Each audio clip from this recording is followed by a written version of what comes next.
നമസ്കാരം. സോംജീസ് മിററിൽ മണി ടോക്കിലേക്ക് എല്ലാവർക്കും സ്വാഗതം.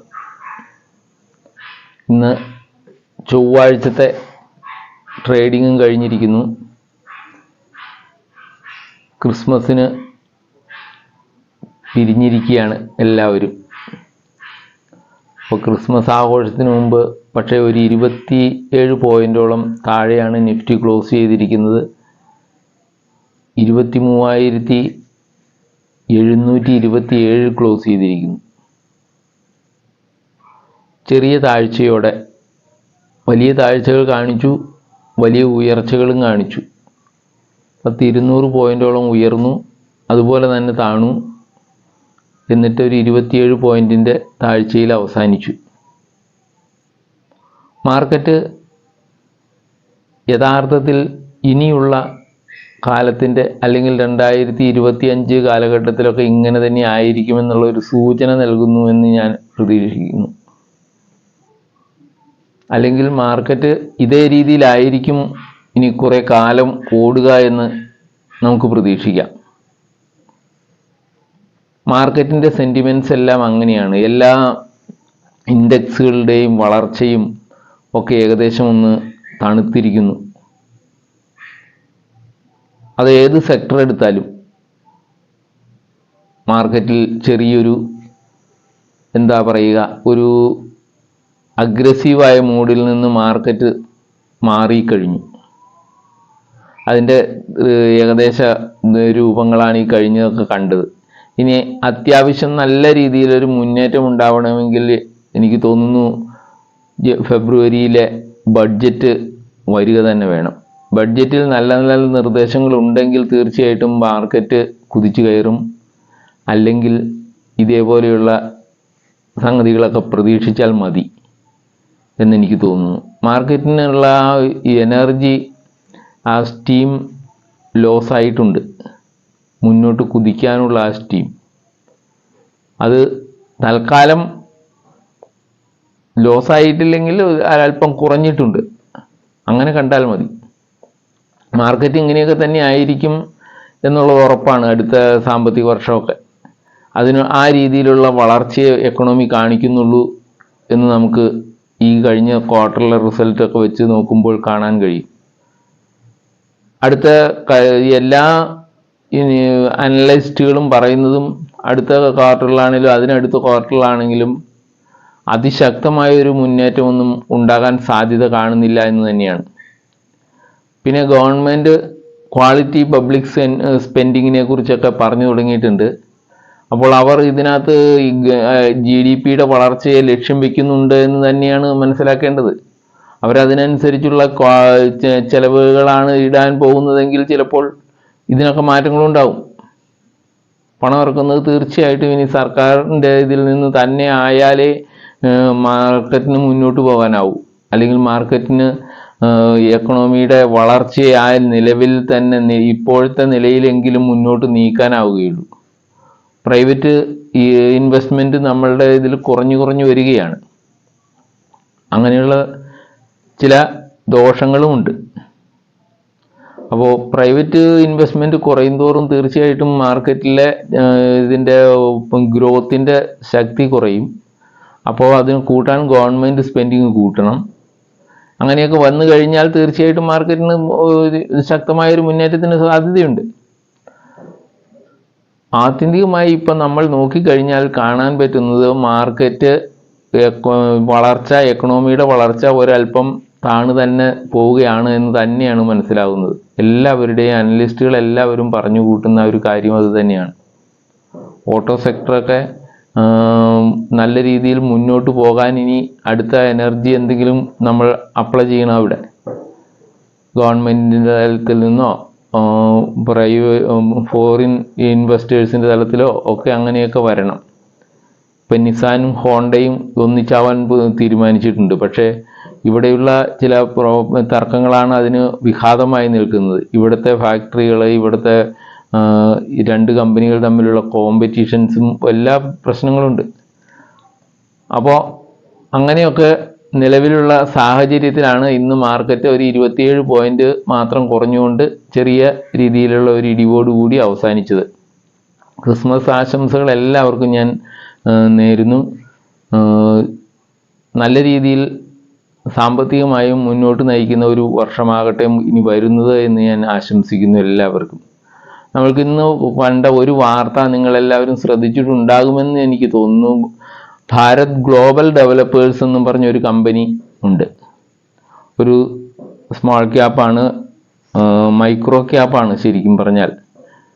2023 വരെ വലിയ ചലനങ്ങളൊന്നുമില്ലാതെ അങ്ങനെ കിടന്ന ഒരു ഷെയർ 2023 ശേഷം ഒരു 14 രൂപയിൽ നിന്ന് അത് 22 14 രൂപയിൽ നിന്ന് അത് 1703 രൂപയിലേക്കാണ് പോയത്. ഈ കഴിഞ്ഞ ഈ തിങ്കളാഴ്ചത്തെ ക്ലോസിങ്ങിൽ 20-ാം തീയതിത്തെ ക്ലോസിങ്ങിൽ അത് 1703 രൂപയിലാണ് ക്ലോസ് ചെയ്തിരിക്കുന്നത്. അതിൻ്റെ ട്രേഡിംഗ് സെബി സസ്പെൻഡ് ചെയ്തു. ഒരുപാട് റിവ്യൂകളും നിർദ്ദേശങ്ങളും ഒക്കെ പല വഴികളിലൂടെ ഞാൻ കണ്ടിട്ടുണ്ടായിരുന്നു ഭാരത് ഗ്ലോബൽ ഡെവലപ്പേഴ്സിനെ കുറിച്ച്. പക്ഷെ അന്നൊക്കെ ഞാൻ നോക്കുമ്പോൾ അതിനുള്ള കുഴപ്പങ്ങൾ ചിലത് കണ്ടതുകൊണ്ട് അതിനെക്കുറിച്ച് ഒരു കൂടുതൽ സംസാരിക്കുകയൊന്നും ചെയ്യാതിരുന്നത്. അതായത് നോക്കുമ്പോൾ അതിൻ്റെ പബ്ലിക്കിൻ്റെ കയ്യിലാണ് 100% ഷെയറും കിടക്കുന്നത്.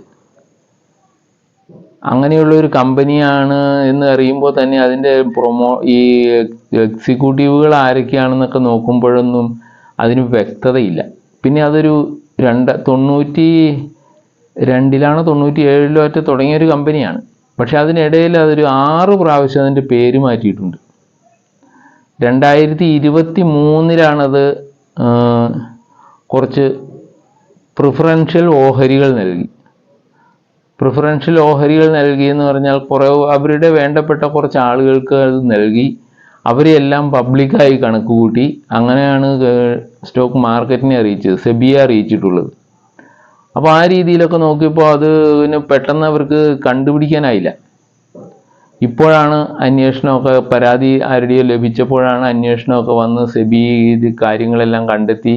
അത് അവർ തന്നെ പബ്ലിക് ആയി കൊണ്ടാണ് ഈ ഷെയർ കൈമാറ്റം നടന്നിരിക്കുന്നതെന്ന് കണ്ടെത്തുന്നു. പിന്നെ അത് 23 ഈ പ്രിഫറൻഷ്യൽ ഇഷ്യൂ വന്നതിന് ശേഷം അവർ ഒരുപാട് അനൗൺസ്മെൻറ്റുകൾ ഉണ്ടായി. അതായത് മറ്റ് കമ്പനികളിൽ നിന്ന് കോൺട്രാക്റ്റ് ലഭിച്ചതുമായി സംബന്ധിച്ച് കുറേയേറെ അനൗൺസ്മെൻറ്റുകൾ അവർ നടത്തി. അങ്ങനെ അതിൻ്റെ ഷെയറിൻ്റെ വാല്യൂ ഉയർത്തിക്കൊണ്ടുവന്നു.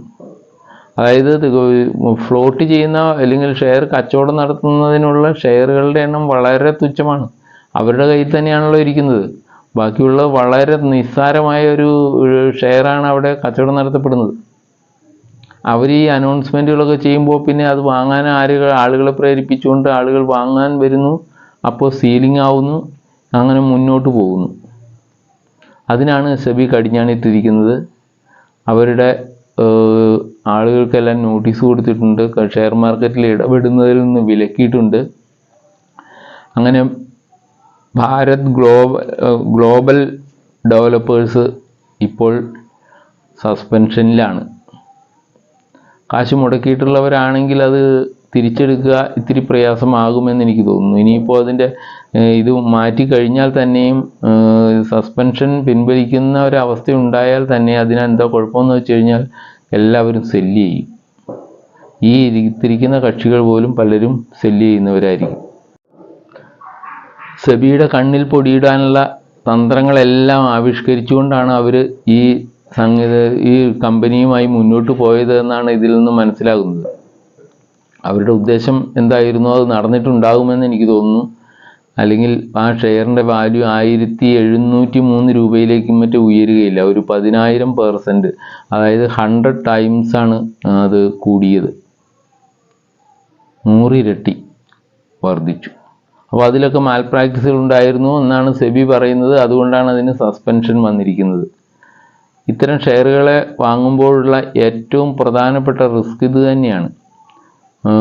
മൈക്രോ ഷെയറുകളെ വാങ്ങുമ്പോൾ അതിനകത്ത് പെന്നി സ്റ്റോക്കുകൾ എന്നൊക്കെ പറയുന്ന ഇത്തരംക്കാരെ വാങ്ങുമ്പോഴുള്ള കുഴപ്പം എന്താണെന്ന് വെച്ചാൽ ഇതിൻ്റെ പിന്നിൽ മറഞ്ഞിരിക്കുന്നത് ആരാണെന്ന് അറിയാൻ പറ്റില്ല. അങ്ങനെയുള്ളവരുടെ ഇപ്പോൾ ഈ കമ്പനി ഒന്ന് ഉയർത്തിക്കൊണ്ട് വന്ന് അവരുടെ ഷെയർ എല്ലാം സെല്ല് ചെയ്തിട്ട് അവർക്ക് പോകണമെന്നുണ്ടെങ്കിൽ അവർ അതിന് പല വഴികൾ ഉപയോഗിക്കുകയാണ്. ചാനലുകളായിട്ടും ന്യൂസുകളായിട്ടും ഒക്കെ പുറത്തേക്ക് വിടും, പല പല ന്യൂസുകൾ. അപ്പോൾ എന്താകുമെന്ന് വെച്ചാൽ ആളുകൾ അതിൽ ചെന്ന് വീഴും, അത് വാങ്ങാൻ തുടങ്ങുമ്പോൾ അതിൻ്റെ ഷെയറിൻ്റെ വില ഉയർത്തി നല്ല രീതിയിൽ ഉയർന്നു കഴിയുമ്പോൾ ഇവരിതെല്ലാം പതുക്കെ പതുക്കെ കൈയൊഴിഞ്ഞിട്ട് അവർ സ്ഥലം വിടും.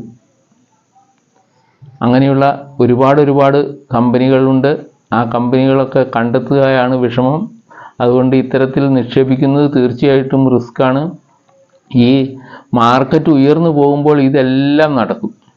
മാർക്കറ്റ് മുന്നോട്ട് കുതിക്കുകയാണെങ്കിൽ തീർച്ചയായിട്ടും ഇതെല്ലാം നടന്നു പോകും, സ്വാഭാവികമായിട്ട് നടന്നു പോകും. മാർക്കറ്റ് ഇടിയാൻ തുടങ്ങുമ്പോഴോ അല്ലെങ്കിൽ മാർക്കറ്റ് ഇടിയുന്ന ഒരവസ്ഥയിലോ ആണ് ഇതെല്ലാം വെളിച്ചത്ത് വരിക. അപ്പോഴാണ് ആളുകൾ അറിയുക ഇതൊക്കെ ഇങ്ങനെയായിരുന്നല്ലോ എന്ന്. അതാണ് സ്റ്റോക്ക് മാർക്കറ്റിൻ്റെ റിസ്ക് എന്ന് പറയുന്നത്. ആ റിസ്ക് തരണം ചെയ്യാനാണ് നല്ല കമ്പനികൾ നോക്കി നല്ല രീതിയിലുള്ള മാനേജ്മെൻറ്റിനെ കണ്ടെത്തിക്കൊണ്ട് നമ്മൾക്ക് ഷെയർ വാങ്ങാൻ ശ്രമിക്കുക എന്നുള്ളത് മാത്രമാണ് ഇതിനുള്ള ഒരു പോംവഴി. ഹോസ്പിറ്റാലിറ്റി മേഖലയെക്കുറിച്ച് ഞാൻ പറഞ്ഞിരുന്നു. അതുകൊണ്ട് തന്നെ ആ മേഖലയിൽപ്പെട്ട ഒരു ഷെയറിനെ നിങ്ങളുടെ ശ്രദ്ധയിലേക്കൊന്ന് കൊണ്ടുവരാമെന്ന് ഞാൻ വിചാരിക്കുന്നു. നിങ്ങളൊക്കെ അറിയുന്ന ഷെയറുകളാവും. റെസ്റ്റോറൻറ്റ് ബ്രാൻഡ്സ് ഏഷ്യ എന്ന് പറയുന്നതാണ്. ബർഗർ കിങ്ങിൻ്റെ ബ്രാൻഡാണ്. അതിൻ്റെ ഇന്ത്യയിലെയും ഇന്തോനേഷ്യയിലെയും ബ്രാൻഡ് ഹോൾഡേഴ്സാണ്, അല്ലെങ്കിൽ ഫ്രാഞ്ചൈസി എടുത്തിരിക്കുന്നവരാണ്. ഇത് റെസ്റ്റോറൻറ്റുകളായിട്ടും പിന്നെ ക്വിക്ക് സർവീസ്, അതായത് ഇപ്പോൾ സൊമാറ്റോയോ അതുപോലെയുള്ള സംവിധാനങ്ങളിലൂടെ സെല്ല് ചെയ്യുന്നതിനും ഒക്കെയുള്ള സംവിധാനമാണ് ഈ റെസ്റ്റോറൻറ്റ് ബ്രാൻഡ്സ് ഏഷ്യ. അപ്പോൾ അതിനകത്ത് അതിൻ്റെ ഈ അടുത്തിടെ നിർണായകമായൊരു നീക്കം എന്താണെന്ന് വെച്ചാൽ അവർ QIP വഴി ഫണ്ട് സമാഹരിക്കാൻ തീരുമാനിച്ചിട്ടുണ്ട്. ഒരു 500 കോടിയോളം അവർ സമാഹരിക്കുന്നു. അത് മറ്റ് പുതിയ ബ്രാഞ്ചുകൾ ഉണ്ടാക്കുന്നതിനും വികസന പ്രവർത്തനങ്ങൾക്കുമാകും എന്നൊക്കെയാണ് അവർ പറയുന്നത്. ഇന്ത്യയിൽ 27 ആകുമ്പോഴത്തേക്ക് ഇന്നത്തെ ഇരട്ടിയാക്കണം എന്നൊക്കെ അവർ വിചാരിക്കുന്നുണ്ട്. ഇതിനകത്ത് വേറൊരു പ്രത്യേകതയുള്ളതെന്ന് വെച്ചാൽ ഇതിനകത്ത് പ്രൊമോട്ടേഴ്സിൻ്റെ ഷെയർ ഹോൾഡിംഗ് വളരെ കുറവാണ്. 13-14% ഉള്ളൂ പ്രൊമോട്ടേഴ്സിൻ്റെ ഷെയർ ഹോൾഡിംഗ്. ബാക്കി ഏറ്റവും കൂടുതലുള്ളത് ഡൊമസ്റ്റിക് ഇൻസ്റ്റിറ്റ്യൂഷണൽ ഇൻവെസ്റ്റേഴ്സാണ്. DIEസിൻ്റേത് 37% ഉള്ളത്. മറ്റ് FIEസിൻ്റെ ആണെങ്കിലുള്ളത് 17%. മറ്റ് പബ്ലിക്കിൻ്റെ കയ്യിൽ 31% ഷെയറുകളാണ് ഇപ്പോൾ ഉള്ളത്. ഈ കഴിഞ്ഞ ക്വാർട്ടറിൽ ഇതനുസരിച്ചാണ് ഈ പറഞ്ഞതൊക്കെ. അപ്പോൾ എങ്ങനെയാണെന്ന് വെച്ചാൽ ഈ കഴിഞ്ഞ ക്വാർട്ടറിൽ ഇതിൻ്റെ താല്പര്യം കൂടി ഇവർ പ്രൊമോട്ടേഴ്സ് ഇത് വിറ്റ് കഴിഞ്ഞിട്ടുണ്ടെങ്കിൽ അത് വാങ്ങിയിരിക്കുന്നത് DIEs ആണ്, ഡൊമസ്റ്റിക് ഇൻസ്റ്റിറ്റ്യൂഷൻ ഇൻവെസ്റ്റേഴ്സാണ്. പിന്നെ ഒരല്പം ഈ പബ്ലിക്കാണ്. അപ്പോൾ ഈ 2 കൂട്ടരാണ് ഇപ്പോൾ അതിനകത്ത് പുതിയതായിട്ട് ഇതിൻ്റെ ഷെയർ ഹോൾഡിംഗ് ഉയർത്തിയിരിക്കുന്നത്. FIEs അങ്ങനെ തന്നെ തുടർന്ന് 17% അവരുടെ കയ്യിലുള്ളത്. അപ്പോൾ ഈ ഇൻസ്റ്റിറ്റ്യൂഷണൽ ഇൻവെസ്റ്റേഴ്സ് ഇത്രയും ഇൻവെസ്റ്റ്മെൻറ്റ് നടത്തിയിരിക്കുന്നത് കൊണ്ട് തന്നെ അതിനൊന്ന് ശ്രദ്ധിക്കാം എന്നുള്ള രീതിയിൽ ഞാൻ പറഞ്ഞു എന്നേ ഉള്ളൂ. ഇപ്പോൾ 78 രൂപയിൽ ആണ് ക്ലോസിങ് വരുന്നത്. 78.30 ഇതിനെപ്പറ്റിയാണ് ക്ലോസ് ചെയ്തിരിക്കുന്നത്. അപ്പോൾ ആ ഷെയറിനൊരു ഉയർച്ചയ്ക്ക് സാധ്യതയുണ്ടെന്ന് എനിക്ക് തോന്നുന്നു. അത് എന്താണെന്ന് വെച്ചാൽ ഹോസ്പിറ്റാലിറ്റി മേഖലയിലും ഇതുപോലുള്ള റെസ്റ്റോറൻറ്റുകൾ ഇതൊക്കെ വളരെ നല്ല പ്രവർത്തനം കാഴ്ചവെക്കുന്നു എന്നാണ് ഇപ്പോഴൊക്കെയുള്ള റിപ്പോർട്ടുകൾ വരുന്നത്. അതുകൊണ്ട് അതിനൊരു സാധ്യത ഞാൻ കാണുന്നുണ്ട്. പിന്നെ ഈ QIP വഴിയൊക്കെ സമാഹരിക്കുന്ന ഫണ്ട് അവർ നല്ല രീതിയിൽ ഉപയോഗിക്കുമെന്ന് നമുക്ക് പ്രതീക്ഷിക്കാം. അത് തന്നെയല്ല, ഈ ഇന്തോനേഷ്യയിൽ അത് ഈ വർഷം ബ്രേക്ക് ഈവൻ ആവുമെന്നാണ് അവർ പറയുന്നത്. ഇപ്പോൾ നഷ്ടത്തിൽ ഓടിക്കൊണ്ടിരിക്കുന്ന സംവിധാനമാണെന്നുള്ള കാര്യം പ്രത്യേകം ശ്രദ്ധിക്കണം. അത് ഈ വർഷം ഇവിടെ ഇന്തോനേഷ്യയിൽ ബ്രേക്ക് ഈവൻ ആകുമെന്ന് പറയുന്നു. ഇന്തോനേഷ്യയിൽ റെസ്റ്റോറൻറ്റ് ബ്രാൻഡ്സ് ഏഷ്യയുടെ 25ഓളം കടകൾ അവർ ക്ലോസ് ചെയ്യുകയാണ് ഉണ്ടായത്. അത് നഷ്ടം നികത്തി, അല്ലാതെ നഷ്ടം കുറച്ച് കൊണ്ടുവരാൻ വേണ്ടി അങ്ങനെയുള്ള കടകൾ ക്ലോസ് ചെയ്തു. അത് പക്ഷേ പോപ്പി എന്ന് പറഞ്ഞൊരു ബ്രാൻഡ് അവർ അവിടെ ഹോൾഡ് ചെയ്യുന്നുണ്ട്. പോപ്പീസിൻ്റെ എന്ന് പറഞ്ഞാൽ ചിക്കൻ സെല്ല് ചെയ്യുന്നതാണ്. ആ പോപ്പീസിൻ്റെ ഒരു 17 ബ്രാഞ്ചുകൾ അവർ അവിടെ തുടങ്ങിയിട്ടുണ്ട് കൂടുതലായിട്ട്. പക്ഷെ അങ്ങനെയുള്ള മാറ്റങ്ങളൊക്കെ വരുത്തിക്കൊണ്ടിരിക്കുന്നുണ്ട്. റെസ്റ്റോറൻറ്റ് ബ്രാൻഡ്സിനെ ഒന്ന് ശ്രദ്ധിച്ചു വയ്ക്കുന്നത് നല്ലതാണ്. അതിനൊരു സാധ്യത കാണുന്നുണ്ട്. ഈ മാർക്കറ്റിലെ ഇതുപോലുള്ള ഇടിയുകയൊക്കെ ചെയ്യുന്ന സമയത്ത് ഇതുപോലെ ഇത്തരം സെക്ടറുകൾ, അതായത് ലൈം ലൈറ്റിലേക്ക് വരുന്ന ചില സെക്ടറുകളിലെ ഷെയറുകളായിരിക്കും തീർച്ചയായിട്ടും നല്ല രീതിയിൽ പെർഫോം ചെയ്യുക. ഈ ഹോസ്പിറ്റാലിറ്റി മേഖലയെ അങ്ങനെ ഒരു പ്രതീക്ഷയിൽ എല്ലാവരും നിൽക്കുന്നത്. അതുകൊണ്ട് മുന്നിൽ കാണിച്ചു എന്നേ ഉള്ളൂ. നിങ്ങൾ എല്ലാ രീതിയിലും റിസർച്ചൊക്കെ നടത്തി നിങ്ങളുടെ ഫിനാൻഷ്യൽ അഡ്വൈസറോടൊക്കെ ചോദിച്ച് മാത്രം ഇൻവെസ്റ്റ് ചെയ്യുക. അല്ലാതെ ഞാനിത് പറഞ്ഞതുകൊണ്ട് അതിൽ ഇൻവെസ്റ്റ് ചെയ്യാൻ മൊത്തം ഇറങ്ങിത്തിരിക്കണം എന്നൊന്നും അല്ല കേട്ടോ. ഞാനിത് നിങ്ങളുടെ അറിവിലേക്കായി സമർപ്പിക്കുന്നതാണ്. ഇത് നിങ്ങൾ ആ ഷെയറിനെ കുറിച്ച് അറിയാൻ വേണ്ടി മാത്രം പറഞ്ഞിട്ടുള്ളതാണ്. അപ്പോൾ നിങ്ങൾ ശ്രദ്ധിക്കുക. അപ്പോൾ എല്ലാവർക്കും ഒരിക്കൽ കൂടി ക്രിസ്മസ് ആശംസകൾ നേരുന്നു. പുതുവർഷം വളരെ ശക്തമായ സാമ്പത്തിക ഭദ്രത പ്രദാനം ചെയ്യുന്നതാവട്ടെ എന്ന് ആശംസിക്കുന്നു. Thank you. വീണ്ടും കാണാം. എല്ലാവർക്കും ഇഷ്ടമായി എങ്കിലൊന്ന് സബ്സ്ക്രൈബ് ചെയ്തൊക്കെ സഹായിക്കണേ.